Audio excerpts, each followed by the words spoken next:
오늘 저는 읽으신 본문의 말씀을 가지고 내가 원하는 것보다 하나님의 의도하심, 내가 원하는 것보다 하나님의 의도하심, 이러한 제목을 가지고 함께 은혜를 나누어 보고자 합니다.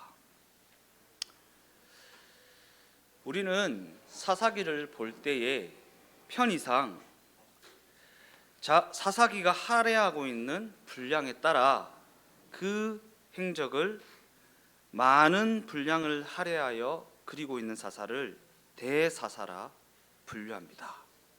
대사사, 대선지서, 소선지서 이렇게 얘기하잖아요.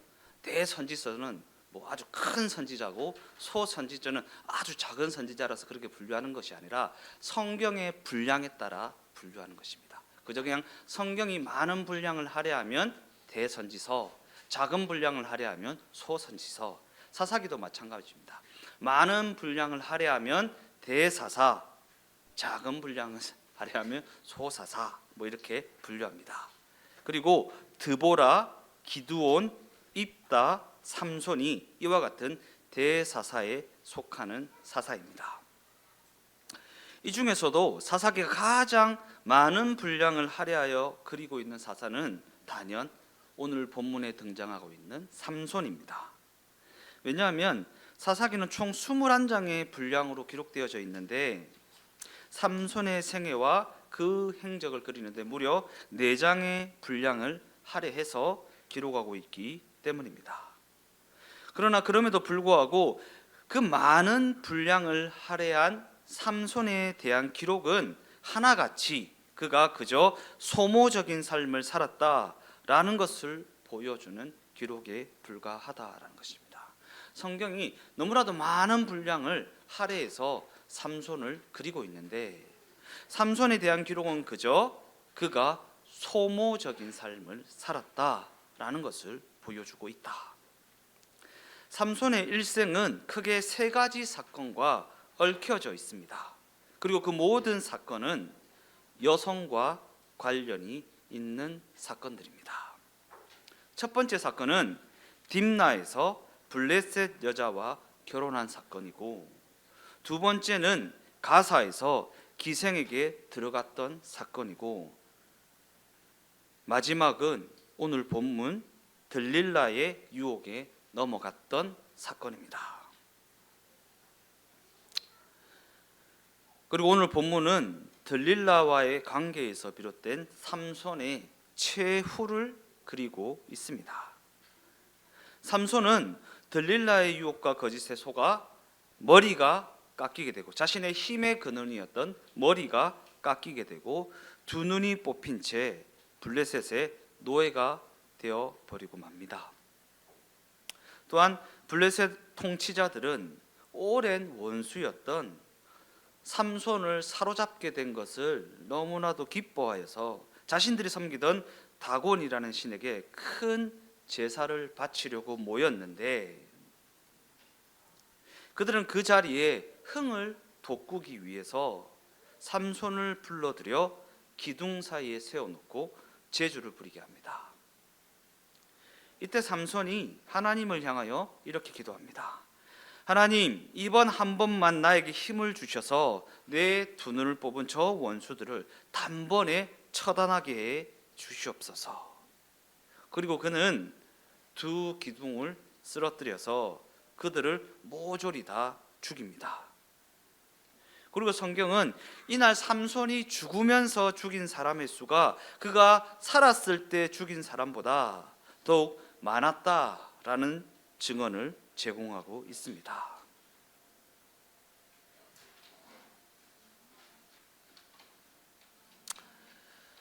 어찌되었든 이곳에서 삼손은 너무나도 극적인 최후를 맞이하게 됩니다. 이러한 삼손의 최후를 보면서 우리는 통쾌함을 느끼게 되는 경우도 있습니다. 어떠한 마블 영화를 보면서 히어로가 모든 적들을 처단하는 그러한 통쾌함, 요즘에 최근에 범죄의 도시 4가 아주 흥행을 했다 그러죠. 그걸 보면서 우리가 느끼게 되는 건 뭡니까? 아우, 막 마동석이 막 적들을 막 무지막지하게 패면 내가 미워하는 사람을 거기에 대입시켜서 스트레스를 푸는 거 아닙니까? 네. 삼손의 이 최후를 보면서 블레셋을 다 처단하는 모습을 통해 통쾌함을 느끼게 되는 경우가 많이 있다라는 것입니다. 이는 막판에 속 시원하게 원한을 갚고 그 삶을 장렬하게 마감하는 그 대목 때문 아니겠습니까? 그런데 이와 같은 통쾌함은 우리에게 그저 유쾌함만을 제공하고 있는 것이 아닙니다. 왜냐하면 이 통쾌함의 이면에는 오히려 비통함이 감돌고 있기 때문입니다. 우리가 느끼는 이 비통함은 과연 어디에서 오는 비통함일까? 이러한 관점을 가지고 조금 더 자세히 들어가 보겠습니다. 삼손은 성경이 출생에 대한 기사를 소개하고 있는 몇 안 되는 인물 중에 하나입니다.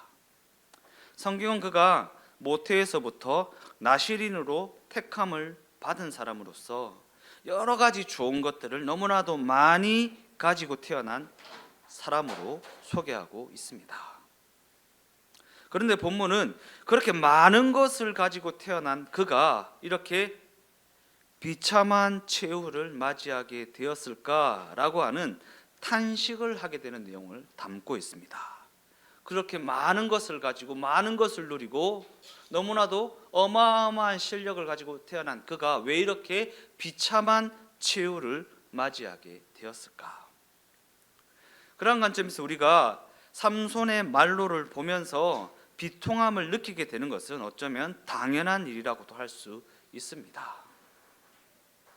삼손은 태어나면서부터 하나님으로부터 너무나도 좋은 것들을 많이 받아 누린 사람이라고 했습니다. 성경은 그를 무척이나 강한 사람으로 소개하고 있는데 그는 비단 힘만 센 것이 아니라 여러 가지 면에서 우월함을 가지고 있었을 것입니다. 그런데 이런 그에게도 모자란 부분이 있었는데 삼손은 자기의 정체성에 대한 이해라고 하는 그 삶의 소명의식이 부족한 사람이었습니다. 자신의 정체성, 하나님께서 그에게 왜 그 많은 것들을 주셨는가, 무엇 하려고 그런 것들을 가지고 태어나게 하셨는가라고 하는 그 삶에 대한 소명의식이 부족하였다. 즉 삼손은 그 삶에 부여된 책임이 무엇인지 전혀 의식하지 못한 채 그저 마음 내키는 대로 허비하며 살다가 결국에는 오늘 본문이 그리고 있는 것처럼 비참한 최후를 맞이하게 되었다라는 것입니다. 예. 저는 우리 어릴 때 막 교회학교, 성경학교 가면 삼손을 굉장히 막 이렇게 그거 하잖아요. 애들한테 삼손을 왜 보여주지? 지금 와서 생각하면 삼손을 그들한테 보여줄 만한가? 라는 삼손처럼 힘센 사람이 되라는 의미인가? 삼손의 삶의 스토리를 보면 애들한테 소개하면 안 되는 스토리입니다. 그죠? 근데 이 시대 교회학교에서는 삼손을 뭐 그냥 히어로 보여주듯이 소개하는 경우가 많이 있습니다. 어찌되었든 우리가 삼손의 죽음을 보면서 비통함을 느끼게 되는 이유는 우리가 그의 삶을 통해 인간이라는 존재가 가진 비극적인 현실을 보게 되기 때문입니다. 삼손의 죽음을 통해 인간이라는 존재가 가진 비극적인 현실을 보게 된다. 더 나아가 그와 같은 면에서 우리는 삼손의 죽음에 공감을 하게 되기도 합니다. 왜냐하면 우리는 우리의 인생이라는 것이 원래 그런 거야, 원래 그렇게 비극적인 거야 라고 하는 체념하는 마음을 가지고 있기 때문입니다. 자신의 인생에 대해, 자신의 현실에 대해 원래 그런 거야, 뭐 인생이 별반 다를 게 있겠어, 원래 그런 거지 라고 하는 체념하는 마음이 있다. 그러기에 이와 같은 공감의 밑바탕에는 체념에서 비롯된 씁쓸함이 자리 잡고 있다라는 것입니다. 이는 그 인생의 반전이 일어날 가능성은 없다라고 하는 좌절감에서 비롯된 씁쓸함 아니겠습니까? 에휴, 뭐 그렇지. 예. 뭐 어디 행사 가거나 뭐 교회 체육대회 가거나 이러면 제비뽑기 하죠. 예, 마지막에 경품, 나는 경품 된 적이 없어, 뭐 이런 체념, 그죠? 나는 경품 걸려본 적이 없어 라고 하는, 에이 뭐 집에 가자, 먼저 가자, 일찍 가자, 사람들 많이 나가기 전에 먼저 가자, 난 된 적이 없다 라고 하는 씁쓸함이 우리 인생에 대한 어떤 씁쓸함이라는 것입니다. 내 인생에 무슨 선한 게 있겠냐, 그냥 밥 안 굶고 삼기만 하면 다행이지, 뭐 이런 씁쓸함이, 체념하는 마음이 있다라는 것입니다.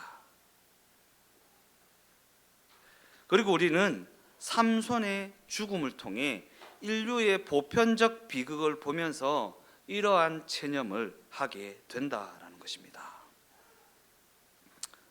그러나 인생에 대한, 내 삶에 대한, 내 현실에 대한 이러한 체념에는 하나님을 향한 반발심도 들어있습니다. 하나님을 향한 반발심이요. 하나님, 그렇게 요란한 은혜를 주시더니 고작 이런 결론에 불과합니까? 라는 반발심 말입니다. 하나님, 그렇게 내 마음을 들뜨게 하고 감동하게 하고 당장 막 무슨 일이 일어날 것 같이 은혜를 주시더니 고작해야 이거밖에 안 됩니까? 라고 하는 반발심.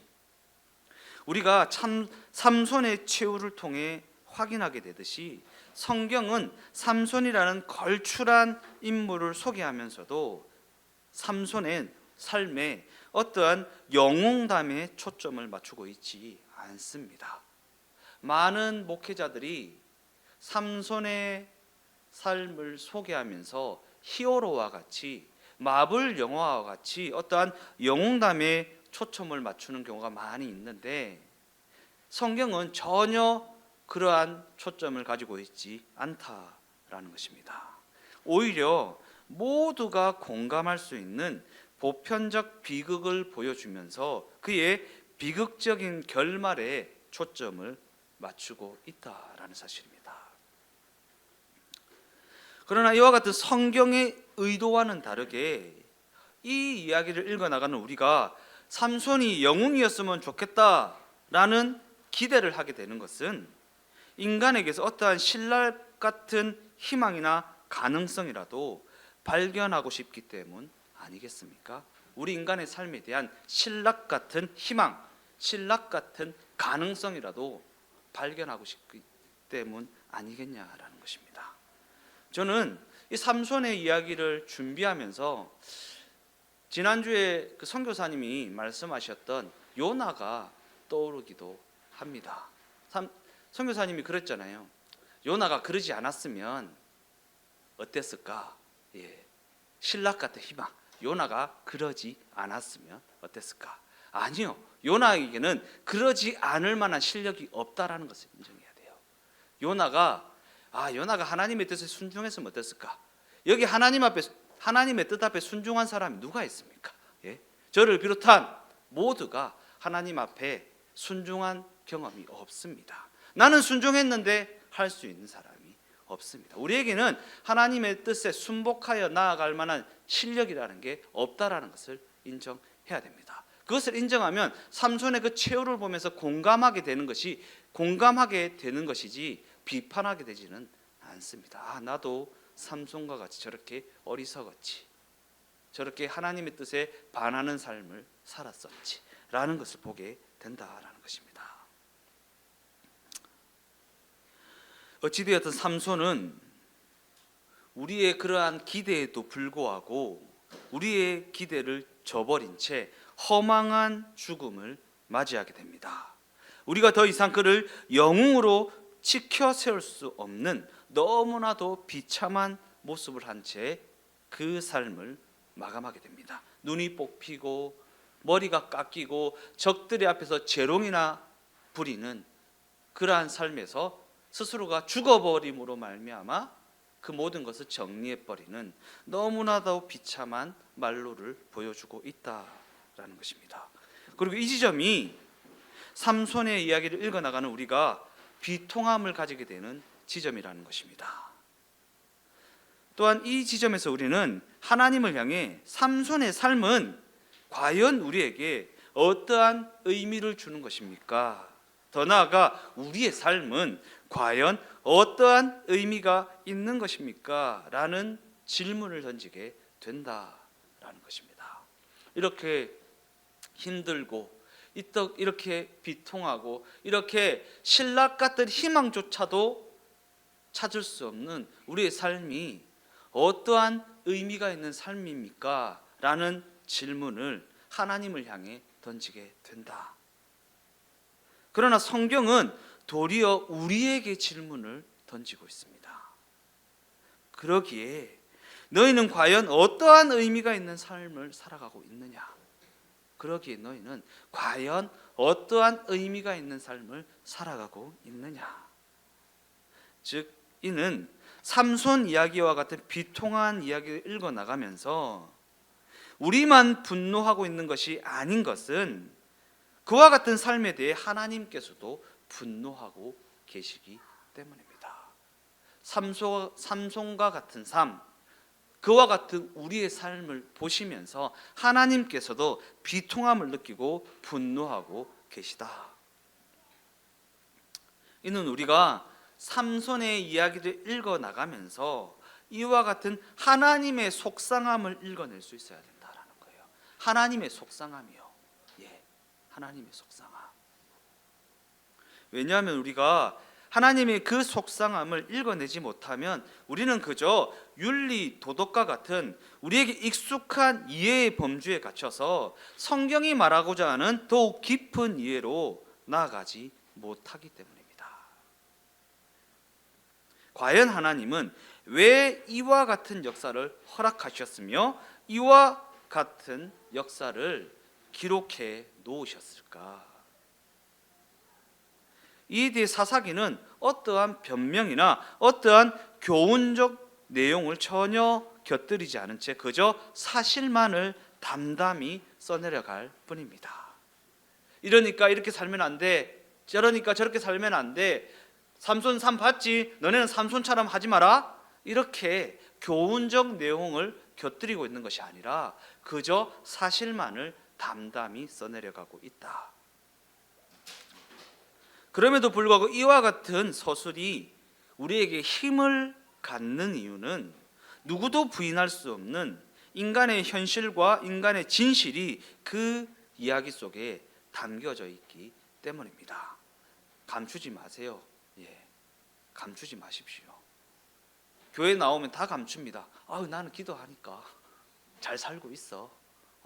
나는 예수 믿으니까 문제 없다니까. 그냥 예수 믿어서 문제 없는 게 자기의 신앙을 확인하는 것처럼 나는 예수 믿는데 무슨 문제가 있나? 다 괜찮다. 막 이렇게 감추지 마십시오. 우리의 삶에는 누구도 부인할 수 없는 인간의 현실과 인간의 진실이 담겨져 있습니다. 그죠? 하나님 앞에 감추려 하지 마십시오. 예수 믿으니까 괜찮아야 한다? 예수 믿으니까 그래야 한다? 아니요. 예수 믿든 안 믿든 인간의 현실에는 그러한 누구도 부인할 수 없는 비통함이 존재한다. 더 나아가 지금 우리 모두가 사사기와 동일한 현실을 살아가고 있기 때문입니다. 그죠? 사사기와 동일한 현실을 살아가고 있다. 그러한 관점에서 성경은 삼손이라는 인물을 사는 내내 너무나도 무책임한 삶을 살았던 사람으로 그려내고 있습니다. 즉 그는 그 인생 내내 자기 하나 죽어버리는 것으로 끝나는 인생에 불과했다라는 것입니다. 자기 하나 죽어버리는 것으로 끝나는 인생에 불과했다. 이것은 삼손의 죽음에서뿐만 아니라 모든 인생에서 드러나고 있는 가장 허망한 모습입니다. 모든 인생에서 드러나고 있는 허망한 모습. 왜냐하면 성경은 삼손 이야기를 통해 자기 하나 죽어버리는 것으로 부여된 역할도 주어진 책임도 무책임하게 내팽개쳐 버리는 삶을 그리고 있기 때문입니다. 그리고 이 모습이 바로 보편적인 인생의 현실이라는 것입니다. 세상 사람들이 왜 부어라 마셔라 이러는 것이면 몰라 먹고 죽자 이거 아닙니까? 몰라 나 모르겠다 일단 먹고 죽자 마시라 이거 아닙니까? 나 하나 죽어버리는 것으로 모든 게 끝나버렸으면 좋겠다. 적어도 취해 있는 그 시간에는 나를 괴롭히지는 않잖아. 뭐 이런. 그런데 그 죽음이라는 선택마저도 그저 보복을 하는 것 말고는 다른 대책이 없어서 내리게 된 결론 아닙니까? 보복을 하는 것 외에는 다른 대책이 없어서 내리게 된 결론. 딱히 어떠한 가능성이나 대안을 찾지 못하여서 내리게 된 결론. 나 죽으면서 뭐든 다 죽여버려. 막 이렇게 하는. 누구와도 상관없는 죽음. 죽음이라는 그 선택으로 말미암아 모두와의 관계를 끊어버리고 마는 그 어리석음. 삼손이 그렇게 어리석은 삶을 살았다라는 것입니다. 자신이 죽으면서 모든 사람 다 죽여버리고 마는 그러한 죽이는 삶. 이와 같은 관점에서 신학 시대를 살아가고 있는 우리에게는 예수 그리스도를 믿는 기독교 신앙의 핵심이 이 지점에서 선명하게 드러나게 됩니다. 왜냐하면 예수의 죽음은 삼손의 죽음과는 극명하게 대조가 되는 죽음이기 때문입니다. 자신이 죽으면서 다른 사람들이 다 죽여버리는 죽음. 반면에 예수의 죽음은 모두와의 관계를 끊어내는 죽음이 아니라 당신과 우리를 묶어내심으로 말미암아 모두를 살려내시는 죽음. 모두를 살려내시는 죽음.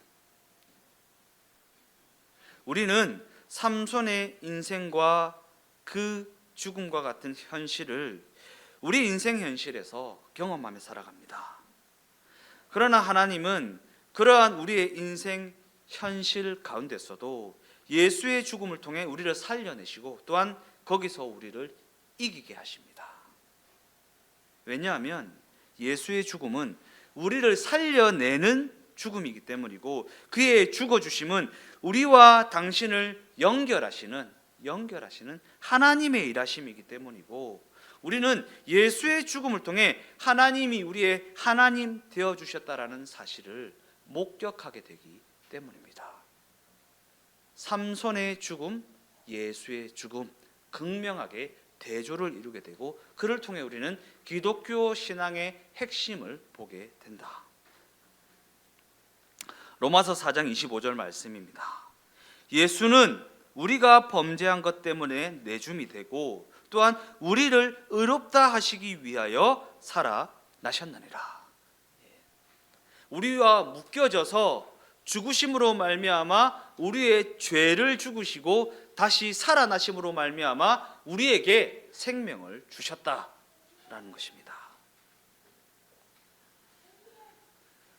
우리는 이 구절을 읽을 때 충분히 이해했다고 오해를 하는 경우가 많이 있습니다. 그러나 우리는 이 구절을 읽어 나갈 때에 삼손의 삶을 염두에 두고 읽어 나가야 한다.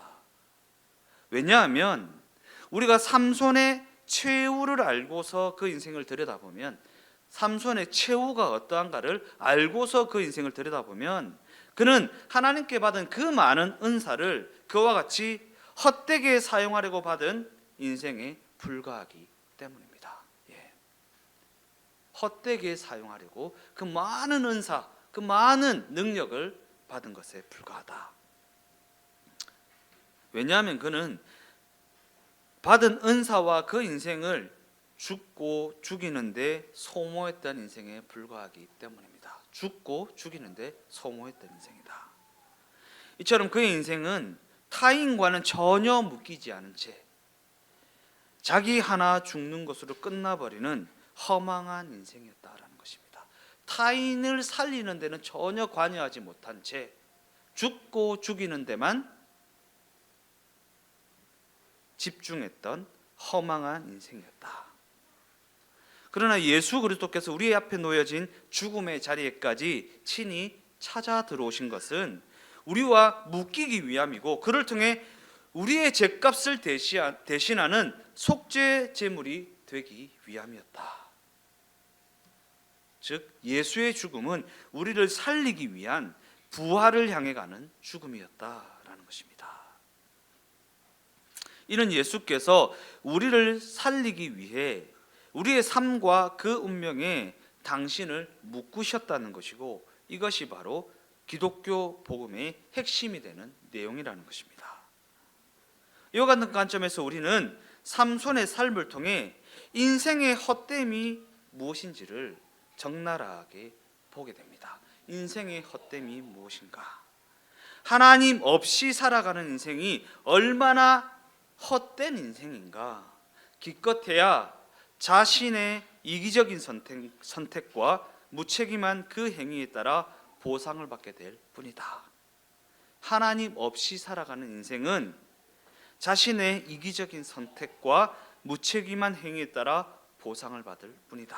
그리고 여기서 그 보상이라는 것은 그저 자기 자존심을 지키기 위해 다른 이들을 다 죽여버리고 자기 또한 죽어버리고 마는 것에 불과하다라는 것입니다. 자기 자존심을 지키기 위해 다른 이들을 다 죽여버리는, 또한 자기도 죽어버리고 마는 그러한 인생이 불과하다. 성경은 이와 같은 인생에는 참 소망이나 하나님에게 올려드릴 명예로움이라는 것이 있을 수가 없다라고 말씀하십니다. 자신의 자존심은 지켰는지 모르겠지만 소망이 없고 명예로움이 그 인생에는 있을 수가 없다라는 것입니다. 로마서 8장 38절에서 39절까지의 말씀입니다.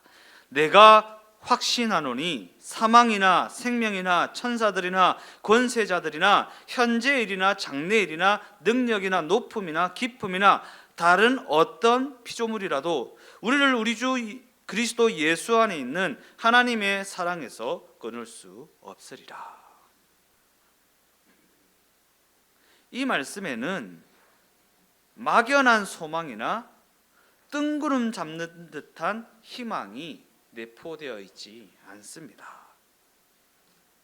이는 우리가 누군가에게 진심을 다해 말을 했다고 해서, 확신하면서 단언을 했다고 해서 그에 대한 근거나 힘이 생기는 것이 아니라는 말씀입니다. 즉 확신의 근거는 오직 예수님 한 분밖에는 없다라는 것입니다. 그렇다면 확신의 근거가 되신다고 하는 그 예수님은 과연 어떠한 분이신가? 우리가 직면한 운명의 자리, 곧 우리가 직면한 현실적 조건이라는 그 자리에 친히 찾아 들어오셔서 부인하며 도망을 가는 그 걸음에 친히 동행하시는 분이시다. 친히 동행하시는 분이시다. 예수 그리스도께서 이 땅에 왜 오셨습니까? 우리 죄를 사하시려고. 그죠? 그러면 죄는 무엇입니까? 죄는 성경이 말하는 죄. 성경이 말하는 죄이라면 분명히 이것을 떠올려야 됩니다. 하나님 없음. 성경이 말하는 죄는 윤리 도덕적 죄가 아닙니다. 하나님 없음이라는 죄입니다. 그래서 하나님을 부인하며 도망을 하는 그 걸음에 동행하시는, 우리의 삶이 하나님 있음이 되게 하시는 분이 바로 예수님이시다라는 거예요. 즉 우리의 고달픈 운명과 우리의 이기적인 그 선택에 당신을 묶어버리신 하나님의 구체적인 역사적 증언이 바로 예수 그리스도의 찾아오심이다라는 것입니다. 하나님 없이 이기적인 선택을 하는 우리의 그 고달픈 운명에 당신을 묶어버리셨다. 그러기에 우리는 이 증언 외에는 할 말이나 내세울 것이 없는 그러한 존재입니다. 왜냐하면 우리에게는 당장이라도 쏟아낼 수 있는 현실적 불평, 나는 이래서 이렇고 우리 집은 누구 때문에 이렇게 망하게 되었고 라고 하는 너무나도 원망스러운 조건과 딱한 사연 말고는 내세울 것이 없는 그러한 존재이기 때문입니다. 그러나 그럼에도 불구하고 우리가 예수 안에 들어오게 되면 알게 되는 사실이 있습니다.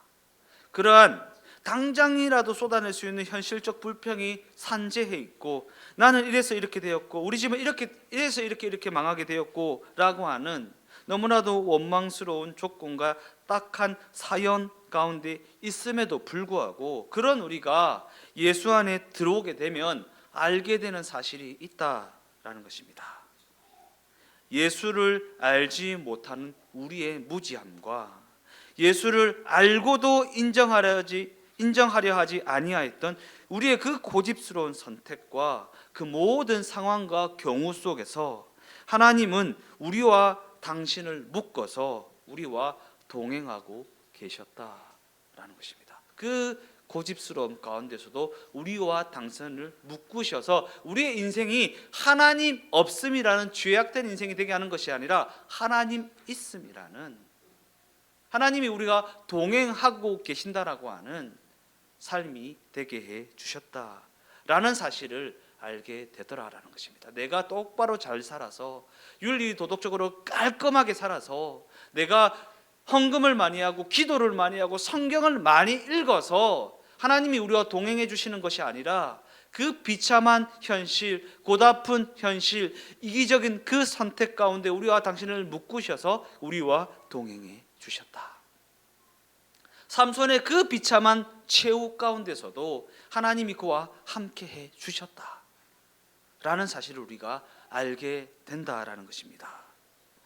고통과 상처 외에는 아무것도 만들어낼 수 없는 우리의 현실이지만 헛된 원망만을 품게 하는 그 자리에 하나님이 찾아 들어와 계시다라는 사실은 우리가 예수 안에 들어오게 되면 그때야 비로소 알 수 있는 사실이라는 것입니다. 심지어 우리가 스스로 자초한 사망이라는 그 최악의 결론, 곧 죽어버리고 말자라고 했던 그 자리에까지 하나님이 친히 찾아 들어오셔서 우리와 동행하고 계시다라는 그 사실은 우리가 예수 안에 들어와야 비로소 알 수 있는 사실이라는 것입니다. 왜냐하면 하나님이 그 자리에까지 친히 찾아 들어오셨다라는 사실을 우리에게 증언하시는 분이 바로 예수님이시기 때문입니다.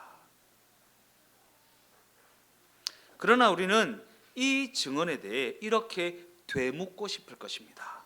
그런데 그럼에도 불구하고 우리의 현실은 왜 이 모양 이 꼴입니까? 찾아 들어오셨다면서요, 함께하고 계시다면서요, 동행하고 계시다면서요, 그런데 왜 내 현실은 이 모양 이 꼴입니까? 라고 반문을 하고 싶을 때가 있습니다. 왜 이 모양 이 꼴인 것입니까? 우리가 무엇인가에 묶여 있는 존재이기 때문입니다. 더 나아가 하나님께서 의도하신 나라는 존재, 나라는 현실, 나라는 삶의 정황은 그저 나 하나 죽어버리면 그 죽어버림을 통해 그저 나 하나 만족하면 그만인 그러한 존재가 아니기 때문입니다. 나 하나 만족하면 그만인 존재가 아니다. 결론적으로 말씀을 마무리하겠습니다.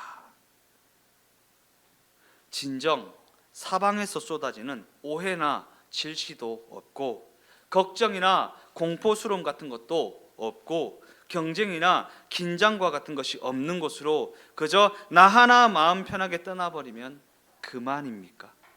진짜 그만입니까? 아유, 걱정 없는 데서 살았으면 좋겠다. 돈 걱정 안 하고, 건강 걱정 안 하고, 자녀 걱정 안 하고 살았으면 좋겠다. 예수고 뭐고 다 필요 없고 그렇게 살았으면 좋겠다 싶습니까? 그러나 그렇게 하는 것이 아무런 답이 되지 않는다라는 것을 성경은 우리에게 가르치고 있다라는 사실입니다.